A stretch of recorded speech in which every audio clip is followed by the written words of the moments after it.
Evangelho de Mateus, capítulo 5.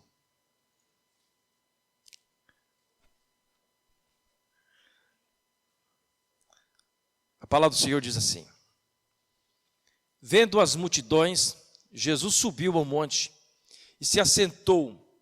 Seus discípulos aproximaram-se dele e ele começou a ensiná-los, dizendo: bem-aventurados os pobres em espírito, pois deles é o reino dos céus. Bem-aventurados os que choram, pois serão consolados. Bem-aventurados os humildes, pois eles receberão a terra por herança. Bem-aventurados os que têm fome e sede de justiça, pois serão satisfeitos. Bem-aventurados os misericordiosos, pois obterão misericórdia. Bem-aventurados os puros de coração, pois verão a Deus. Bem-aventurados os pacificadores, pois serão chamados filhos de Deus.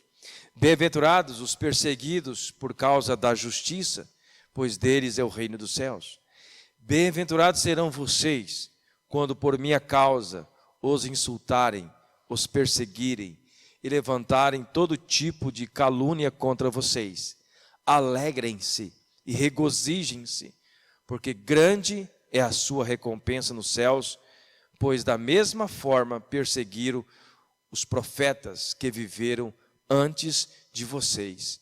Vocês são o sal da terra, mas se o sal perder o seu sabor, como restaurá-lo? Não servirá para nada, exceto para ser jogado fora e pisado pelos homens. Amém? Pai, nós te louvamos pela tua palavra e creio que o Senhor já ministrou no meu coração esta palavra e continuará, Senhor, ministrando os nossos corações nesta noite. Fala conosco, meu Deus, através desta palavra.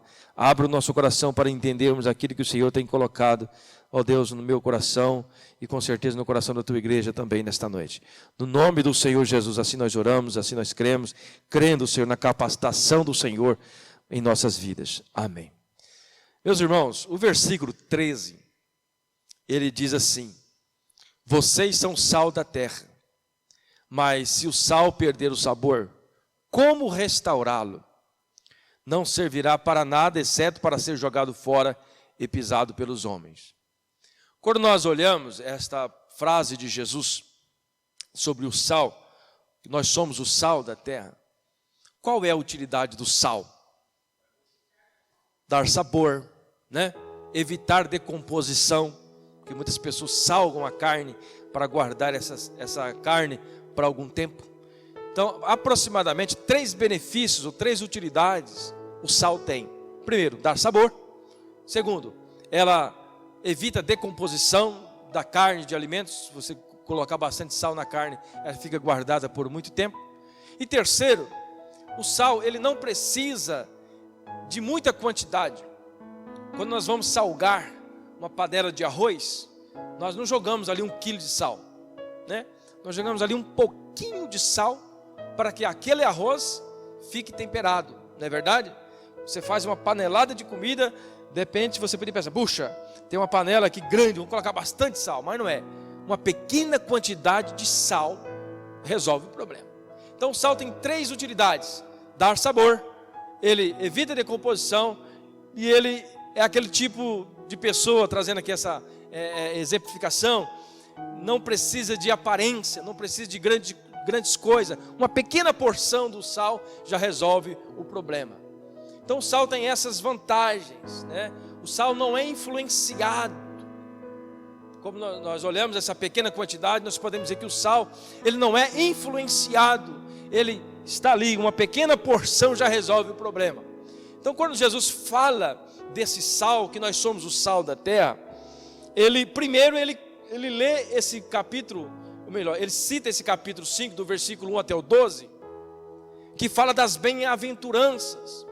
Essas bem-aventuranças são, podemos assim dizer, as qualidades ou as características do verdadeiro sal. O sal aqui é o cristão. Quais são então as características do verdadeiro sal? Entre parênteses, cristão. Quais são as características do verdadeiro cristão? Jesus então conta aqui essas bem-aventuranças. E é para isso que esse texto foi escrito, para que nós possamos olhar para Ele e aprendermos e realmente sermos o sal da terra. E se nós somos o sal, nós somos aquele que tem que dar sabor. Nós não precisamos de muita coisa para resolver. Nós precisamos ser aquela pessoa que está ali sempre observando. Não precisamos de aparência, não precisamos de holofotes, não precisamos ser grandes, apenas sermos sal, fazermos a diferença onde nós estamos. Talvez você está lá no seu trabalho, aquela multidão de pessoas, 50, 30, 40, 100 pessoas, só está você lá de sal, mas você vai ser aquela pessoa que vai temperar aquele ambiente. Você vai ser aquela pessoa que vai fazer a diferença naquele ambiente. É por isso que Jesus fala para nós sermos o sal.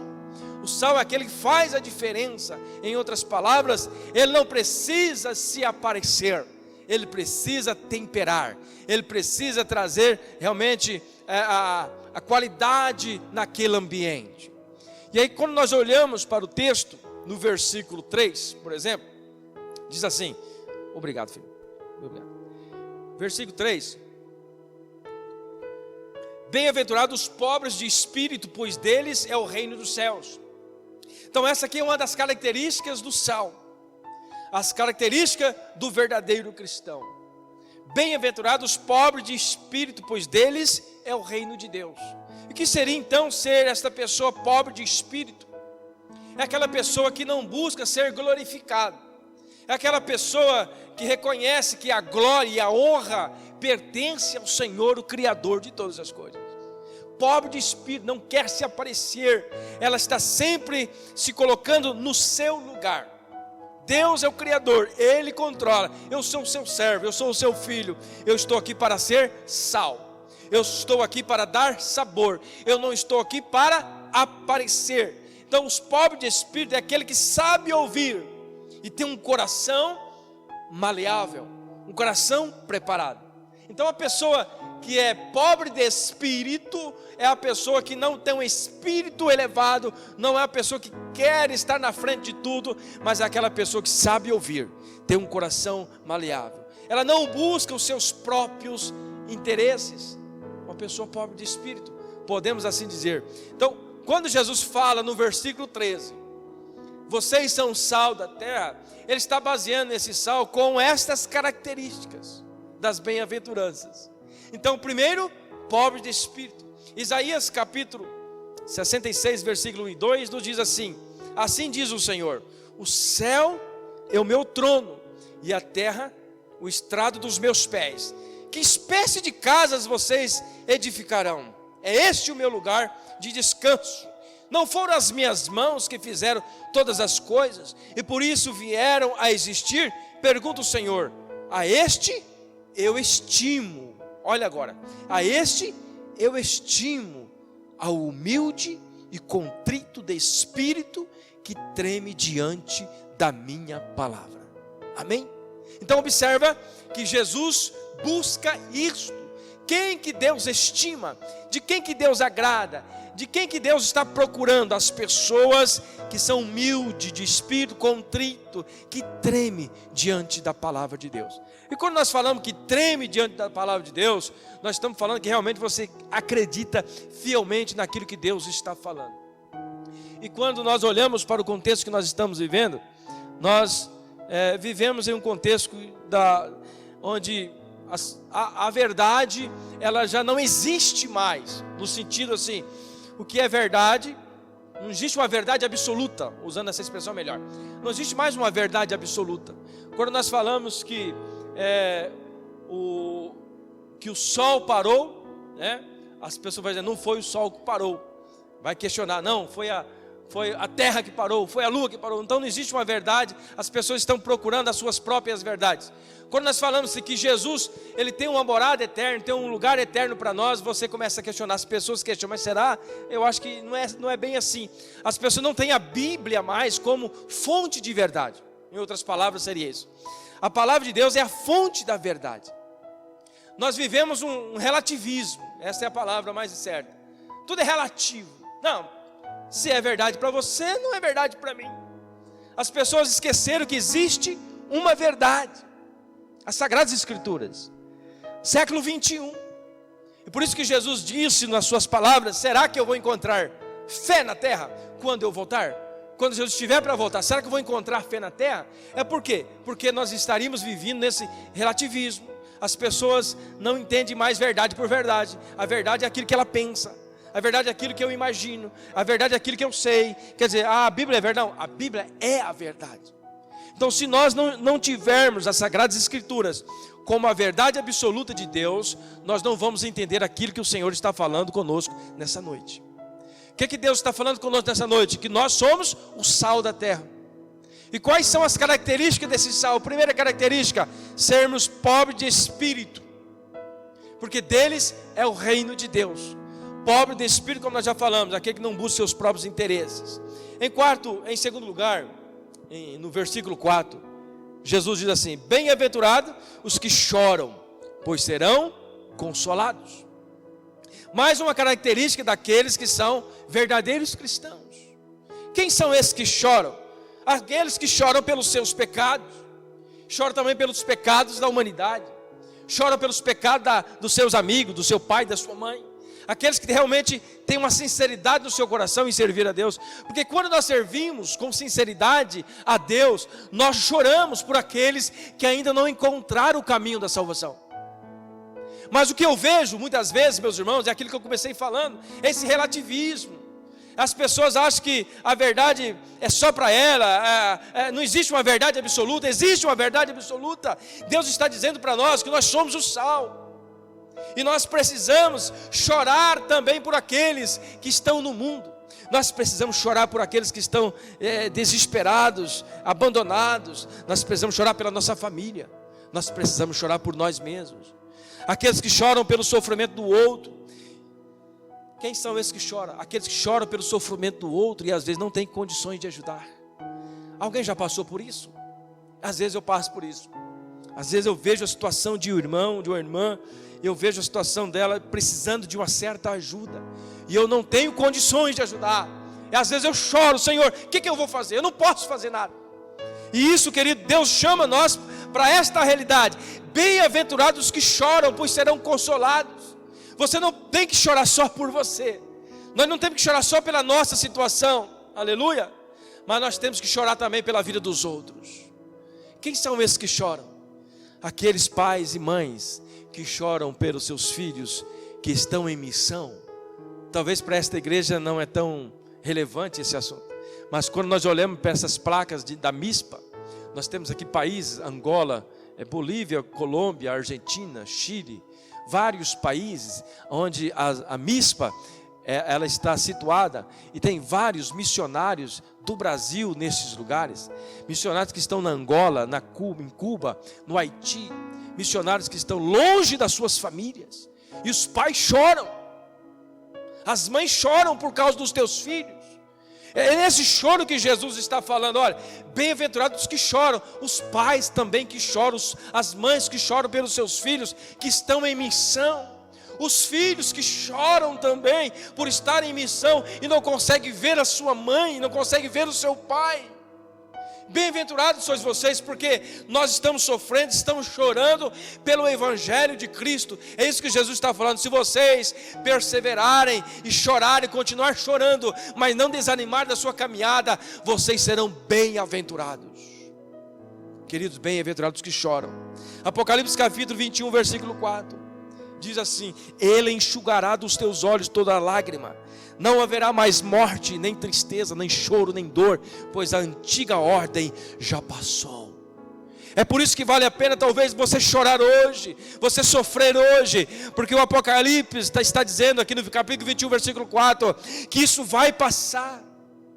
Ele vai enxugar toda lágrima, Ele vai tirar todo o pranto, Ele vai tirar todo o choro, toda a tristeza do nosso coração. Mas enquanto nós estivermos nessa terra, nós somos o sal da terra.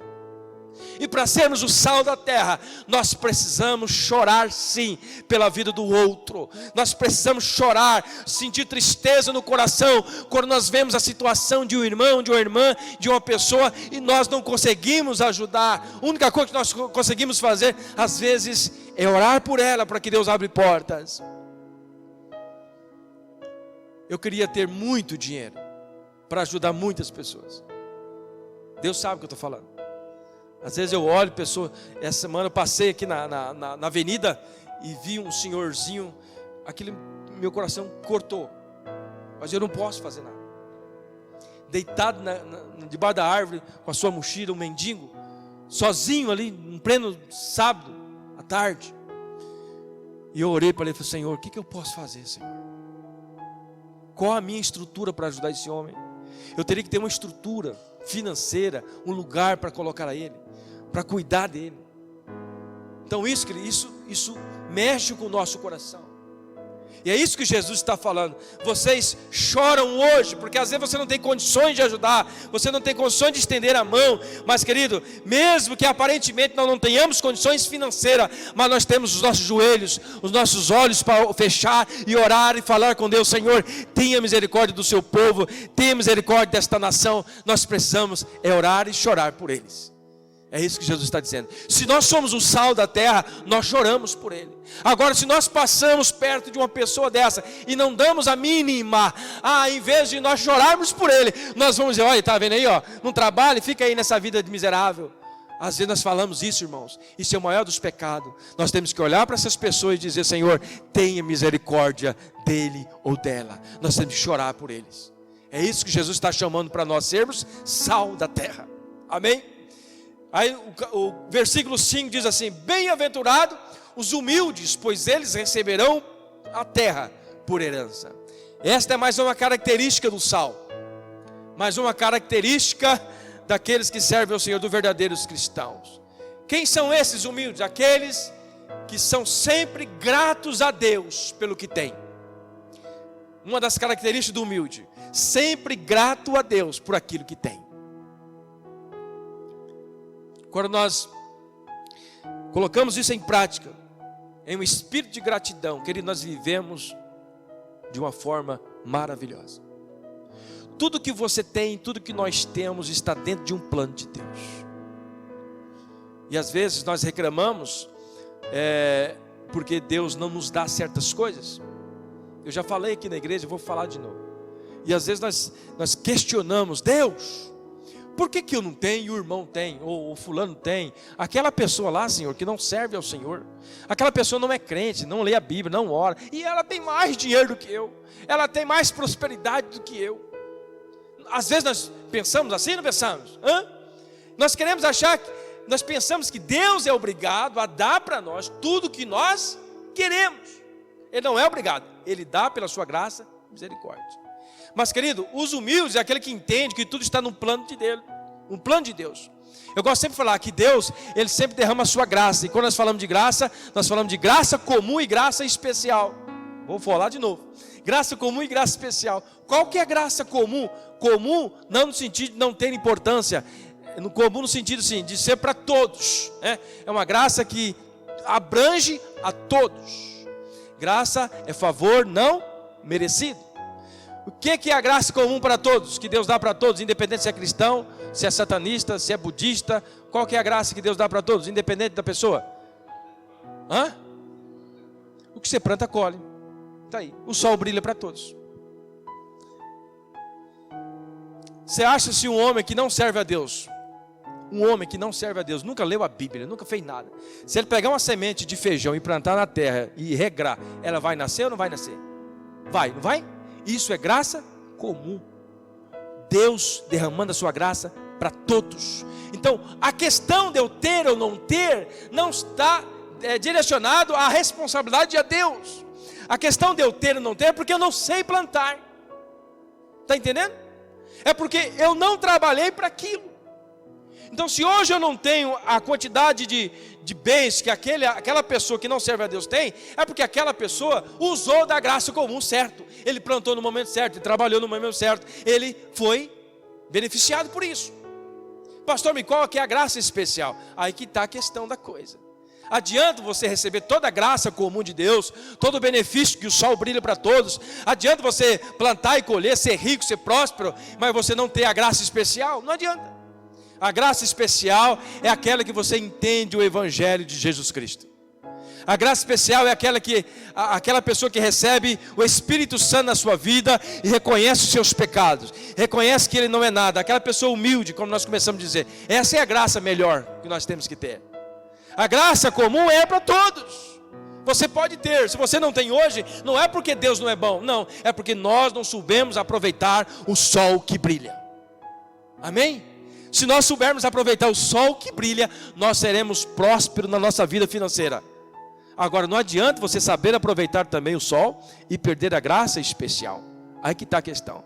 E às vezes vale muito mais a pena você ser beneficiado de uma certa forma da graça especial do que da graça comum. Mas nunca culpamos a Deus pelo fato de nós não termos. Não, a questão de nós não termos, a culpa é nossa mesmo. É porque nós não soubemos aproveitar o sol que brilha para todos. Amém, queridos? Então, voltando aqui no texto. Bem-aventurados os humildes, aqueles que são sempre gratos a Deus pelo que têm. Aqueles que não se importam muito com a sua razão, quando a questão é honrar a Deus. Então, quando a questão é honrar a Deus, você se humilha na presença de Deus. E quando acontece isso? Quando você é confrontado, quando você é questionado pelo amor a Deus, quando você é questionado por servir a Deus, quando você é confrontado na rua, lá no seu comércio, lá no seu trabalho, sempre tem aquelas pessoas que vão te confrontar para tirar a sua paz, para tirar a sua comunhão, para tirar o seu foco. E naquele momento você vai olhar para esse texto e vai dizer: bem-aventurados os humildes. O que você vai fazer? Vai esquecer tudo aquilo que falaram de você e vai olhar realmente para a palavra de Deus, vai tirar fora toda a sua razão, não vai dar lado para a sua razão, mas vai dar lado para aquilo que a palavra está dizendo no seu coração. É fácil, irmãos, resolver as coisas no braço, né? Ainda mais homem, né? Homem gosta de resolver as coisas no braço, esquece que a razão nem sempre ela tem razão. A razão nem sempre tem razão. É preciso mais ser humilde, dependermos da graça e da misericórdia de Deus, deixar a justiça de Deus operar, deixar Deus operar na sua vida, crer fielmente que Ele tem tudo sob o controle. Aqueles que reconhecem que são dependentes da graça de Cristo. Bem-aventurados os humildes. Quem são os humildes? Aqueles que são dependentes da graça de Cristo. Amém? Aceita a instrução que vem de Deus. Esse é humilde. Humilde.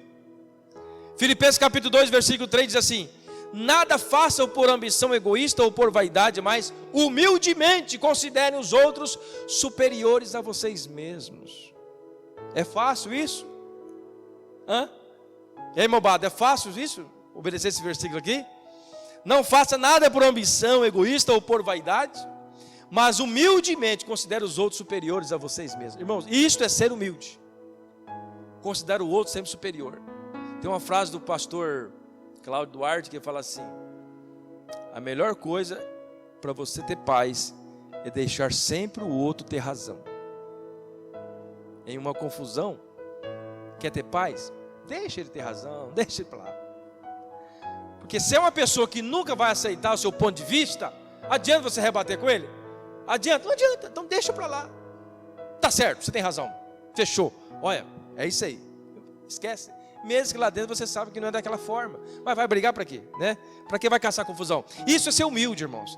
Isso é reconhecer que Deus está no controle. Você não precisa se aparecer, você não precisa ter a razão para dizer que você sabe. Não precisa disso, nós não precisamos disso. Nós precisamos é deixar que a paz de Deus opere sobre nós. E quando nós deixamos o outro ter razão para não haver uma contenda, para não haver uma briga, isso é sinal que nós somos humildes diante de Deus. Provérbios capítulo 22, versículo 4. A recompensa da humildade e do temor do Senhor são a riqueza, a honra e a vida.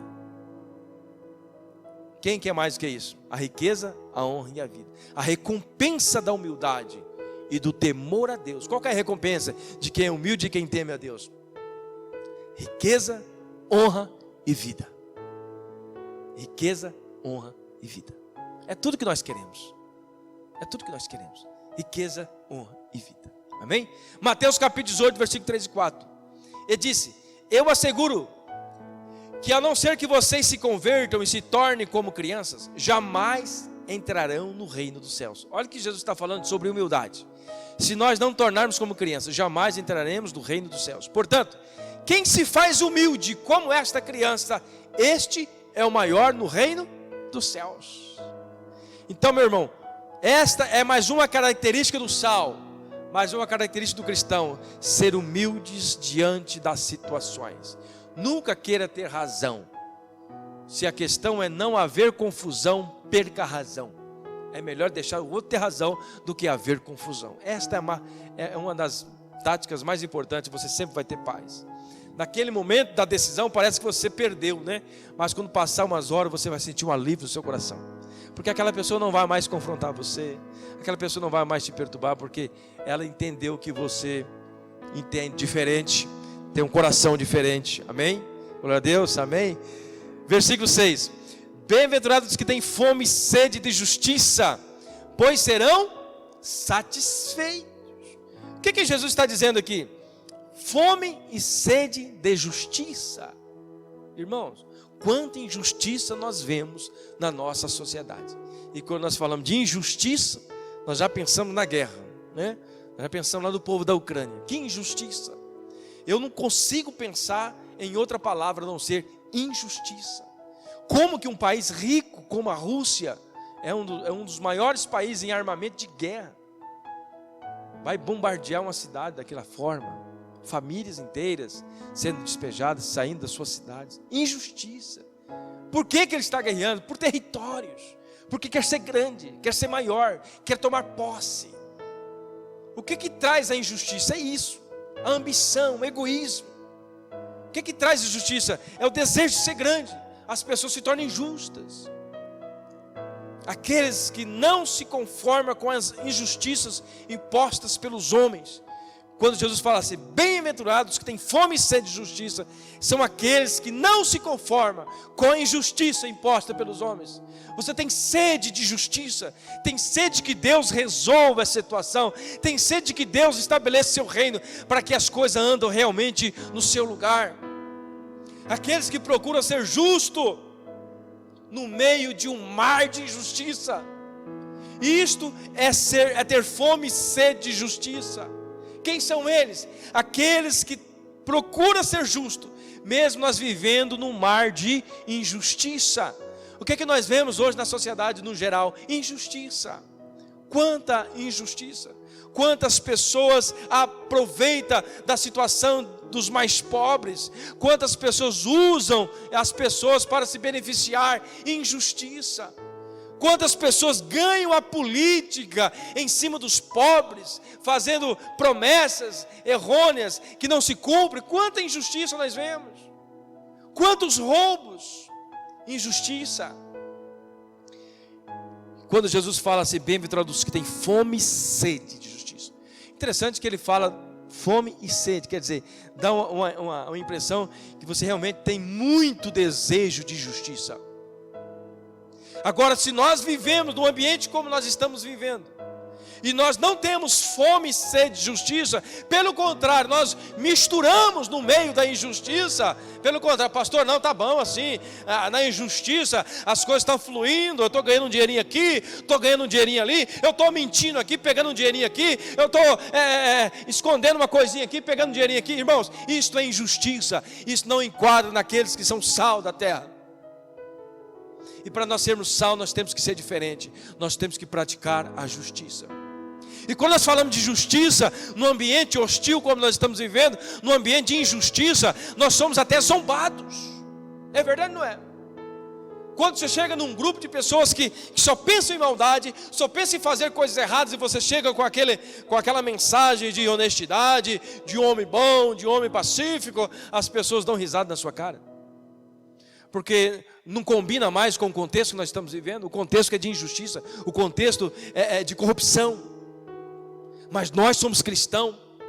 E como cristão, você tem que afastar do meio dessas coisas. Nós temos que afastar da injustiça. Nós temos que ser sal da terra. Lembra que nós começamos a dizer que o sal não precisa ser muito.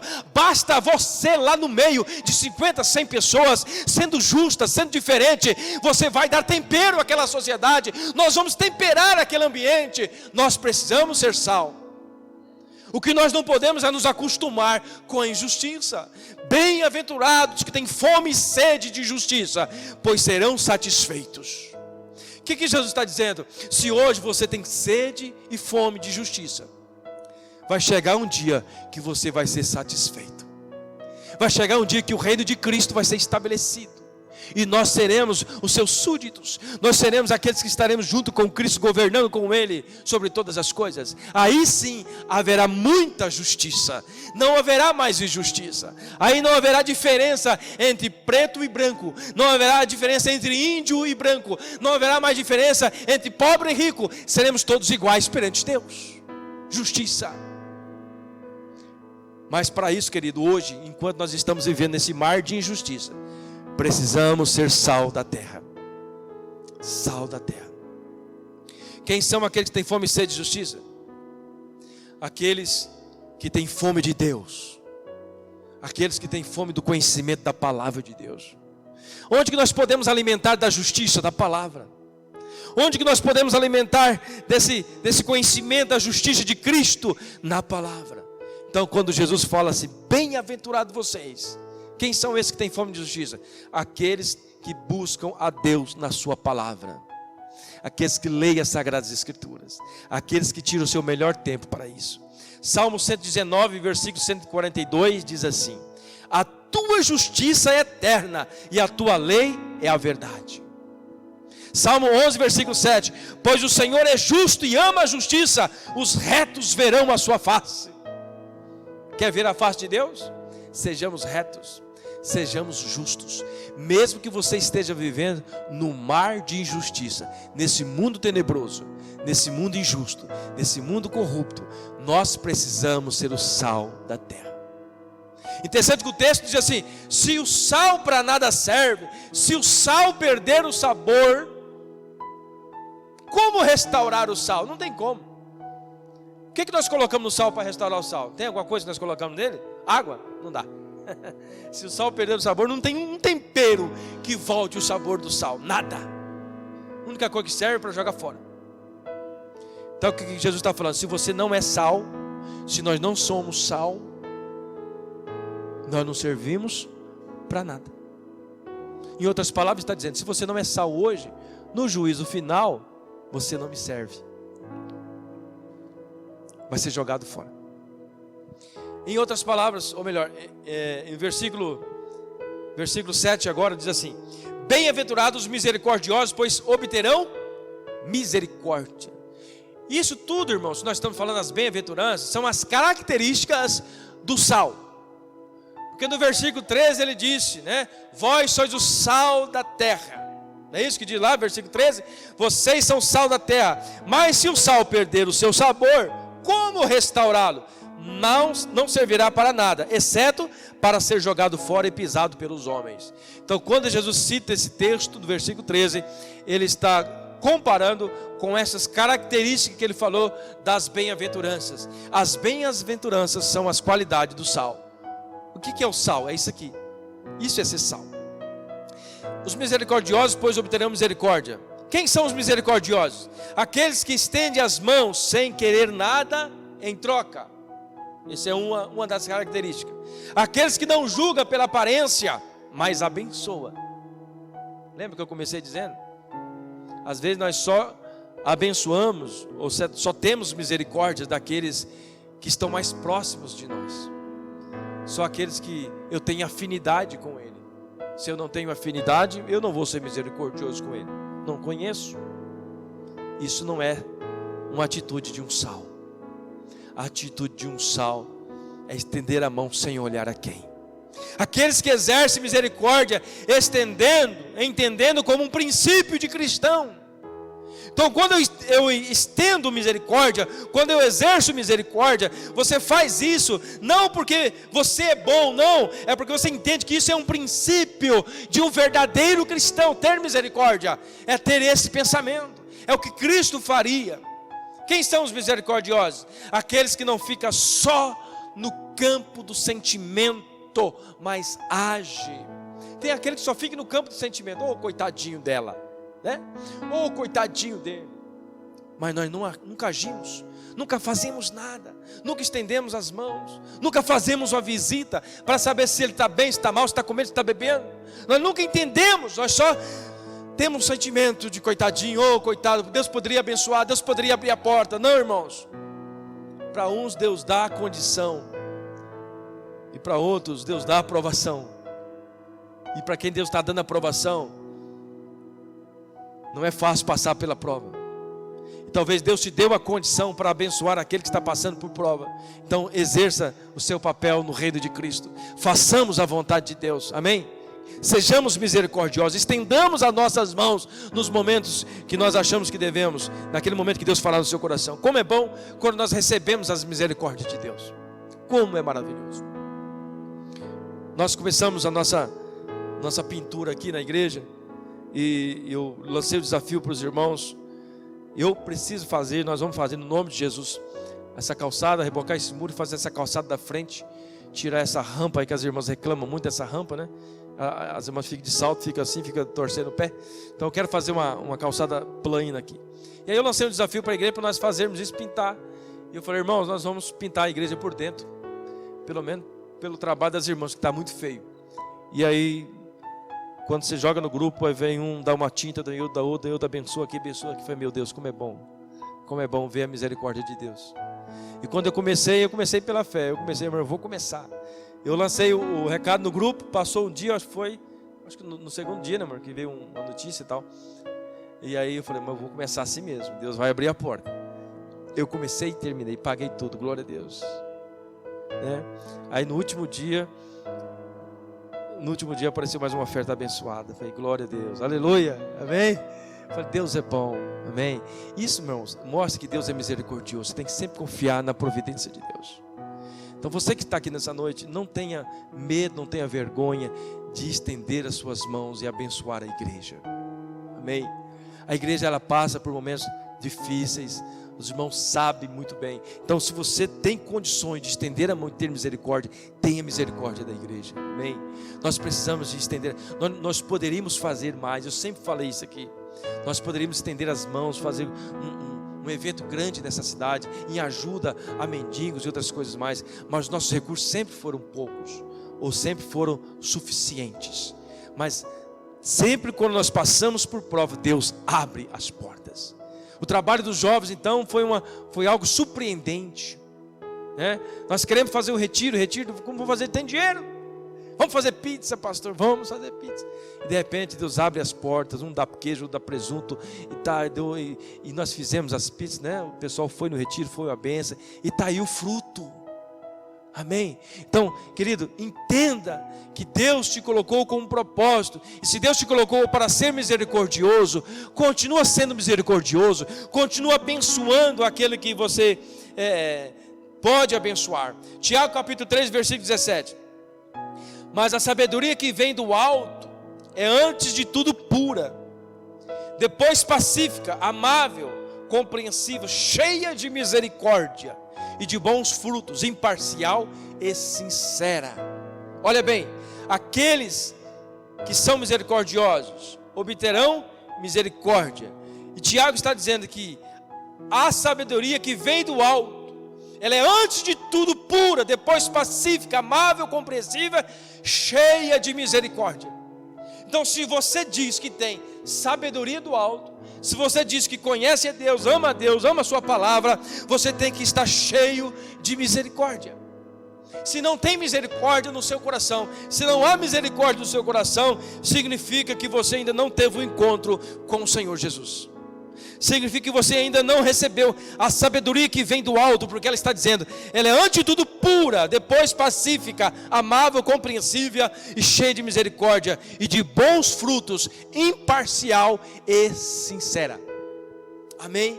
Por isso que Jesus nos chama, sejamos misericordiosos, e bem-aventurados são os que são misericordiosos. Mateus 5, versículo 7, bem-aventurados os misericordiosos, pois obterão a misericórdia. Colossenses capítulo 3, versículo 12, portanto, como o povo escolhido de Deus, santo e amado, revistam-se de profunda compaixão, bondade, humildade, mansidão e paciência. Irmãos, exercer misericórdia é o fruto do Espírito. Exercer misericórdia é ser cheio do Espírito Santo, é demonstrar que nós somos sal dessa terra. Se nós somos sal, nós somos misericordiosos. Versículo 8: bem-aventurados os puros de coração, pois verão a Deus. Quem são os puros? Aqueles que são purificados pela palavra, aqueles que se deixam ser removidos as impurezas do seu coração. Quem são os puros? Aqueles que deixam ser limpos pelo Espírito Santo, aqueles realmente que entendem que a palavra de Deus purifica. Para ter um coração puro, só passando pelo fogo do Espírito Santo. Pastor, como que eu posso ter um coração puro? Deixe o Espírito Santo queimar toda a impureza que está no seu coração. Deixe a palavra de Deus realmente moldar o seu coração. Não seja uma pessoa relativista. Não seja uma pessoa que deixa a sua razão tomar conta da sua vida. Mas seja uma pessoa que entende que nós somos dependentes de Deus. Nós somos dependentes da palavra. A nossa razão não é nada. Nós não somos nada. A Bíblia diz que a nossa justiça é como trapo de imundícia. Nós não temos justiça. A justiça é de Deus. E se nós queremos ser o sal da terra, e se nós queremos ser recebidos no reino da glória, nós precisamos ser o sal. Nós precisamos entender esta palavra. Nós precisamos realmente ser misericordiosos, ser puros de coração.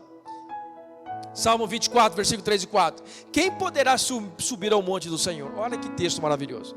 Quem poderá subir ao monte do Senhor? Quem poderá entrar no seu santo lugar?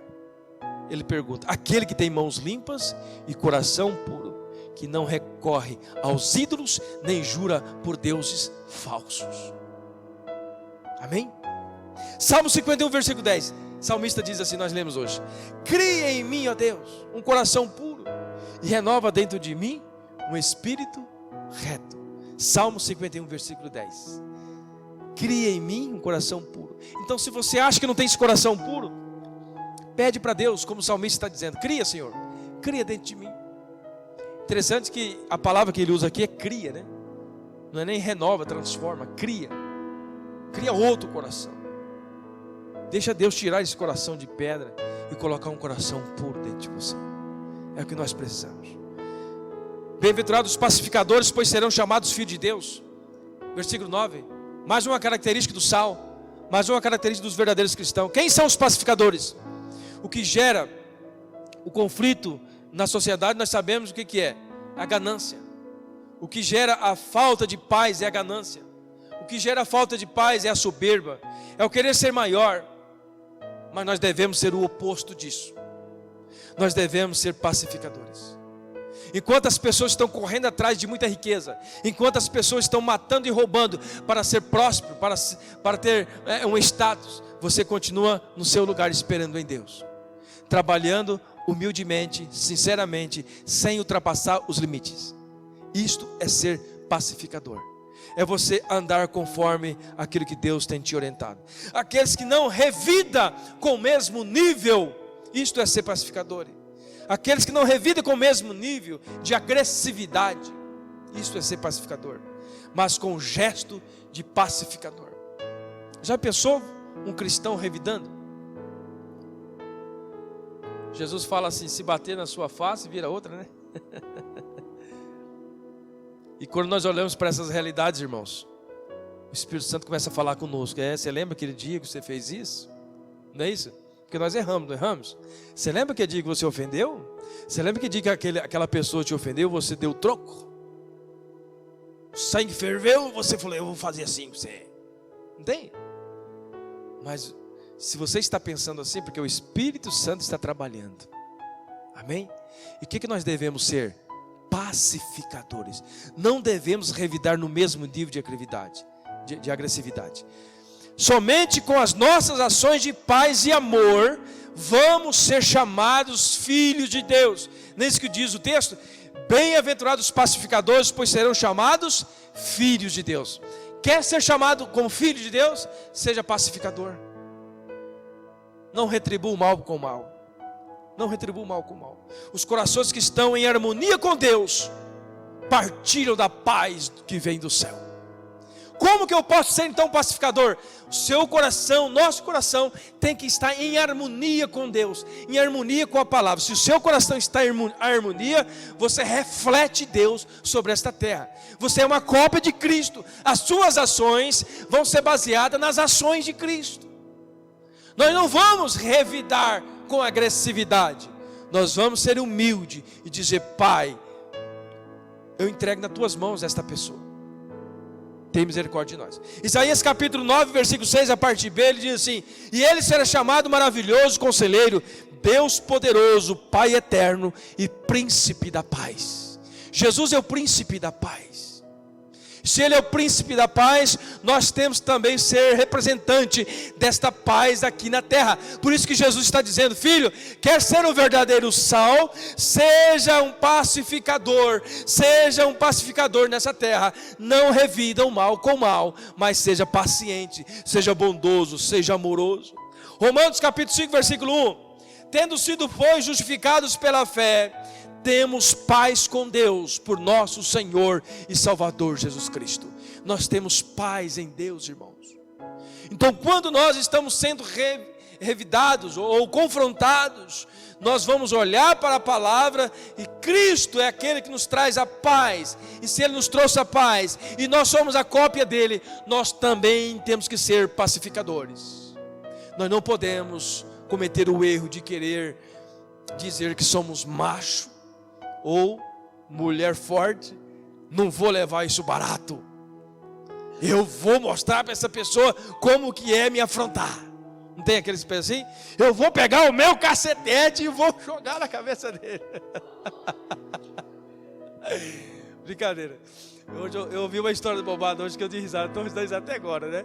Diz que o Bombado, eu vou contar para você ter liberdade. O Bombado disse que estava domando um cavalo lá, né? Pastor, eu estou aqui domando um cavalo, você não pode te ajudar. E já estou domando a irmã Sara também, que já deu um chega para lá dela. Eu falei: meu Deus, tem misericórdia. Então assim, mas eu sei que ele estava brincando, ele não é homem de fazer isso não, eu sei disso. Só o cavalo, né? Só doma o cavalo. Então, meus irmãos, nós precisamos ser essas pessoas pacificadoras, não revidarmos, né? Por último aqui, versículo 10 e 11, e vai chegar na conclusão desse texto, ele diz assim: bem-aventurados os perseguidos por causa da justiça, pois deles é o reino dos céus. Agora chega aquele momento que o sal tem que ser sal de verdade, que não é fácil ser perseguido e continuar dando glória a Deus. Bem-aventurados serão vocês quando por minha causa insultarem, perseguirem e levantarem todo tipo de calúnia contra vocês. Já pensou nisso? É fácil ficar quieto? É fácil ouvir calado as pessoas caluniando? Mas Jesus está dizendo: bem-aventurado. Alegrem-se, versículo 12. O que está escrito aí, irmãos? Coloca o versículo 12. Alegrem-se, regozijem-se. Pastor, mas está errado. Como? A pessoa está me xingando, a pessoa está me confrontando, a pessoa está falando que eu sou ladrão, a pessoa está falando que eu fiz isso, fiz aquilo. Alegrem-se, alegrem-se. É o sal. Grande é a recompensa de vocês no céu, pois da mesma forma perseguiram os profetas que viveram antes de vocês. Está aqui uma realidade que muitas pessoas não pregam para vocês. Muitos pastores, muitos líderes têm medo de falar a verdade. Gosto de falar só das coisas boas, né? Só da prosperidade, só das bênçãos. Mas esquece de falar a verdade. Se somos perseguidos, nós temos que nos alegrar. Mas qual que é a recompensa, irmãos? A recompensa vai muito além daquilo que nós conseguimos granjearmos aqui na terra. A recompensa de servirmos a Deus, de enfrentarmos as afrontas, é uma vida eterna com Deus, amém? É uma vida sem morte mais, acabou a morte. É uma vida sem sofrimento, sem dor. É uma vida com um corpo perfeito. É uma vida maravilhosa. É vivermos eternamente com Cristo nos céus. É por isso que ele está dizendo: alegrem-se, regozijem-se, porque grande é a recompensa de vocês nos céus, pois da mesma forma perseguiram os profetas que viveram antes de vocês. Jesus está dizendo: não é só com você, desde a antiguidade é assim. Desde os profetas é assim, desde os apóstolos é assim, desde a primeira igreja é assim. O sofrimento, a angústia, a tribulação, elas sempre existiram no nosso meio. Você sabe por quê, querido? É porque há uma luta constante entre a carne e o espírito. A carne, ela quer festejar, a carne quer festa, a carne quer bagunçar, mas o espírito está dizendo: filho, se você quer viver uma vida plena, uma vida sincera, afaste-se deste mundo. Não vive só de aparência.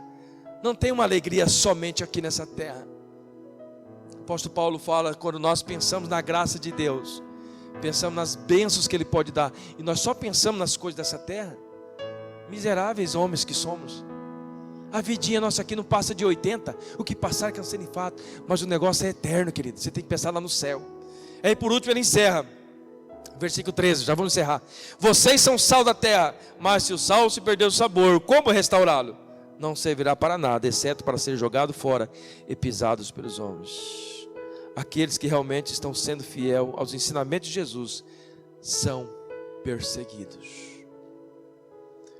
Quantos querem continuar servindo a Jesus? Levanta sua mão. Quer continuar servindo a Jesus? Mesmo depois dessa verdade? Alegrem-se. Aleluia. Irmãos, isso só nos anima. Porque na realidade, Jesus mesmo disse, né? Nós não passamos as lutas sozinhos. Eu estarei convosco até a consumação dos séculos.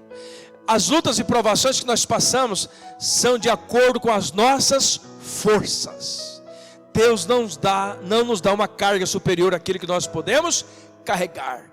Então, se aquilo que você está passando hoje, creia, é aquilo que Deus te deu como um meio, ou um passaporte, ou uma caminhada para você chegar ao lugar final. Mas nunca murmure por aquilo que você tem, nunca murmure por aquilo que você é, sempre dê graças a Deus.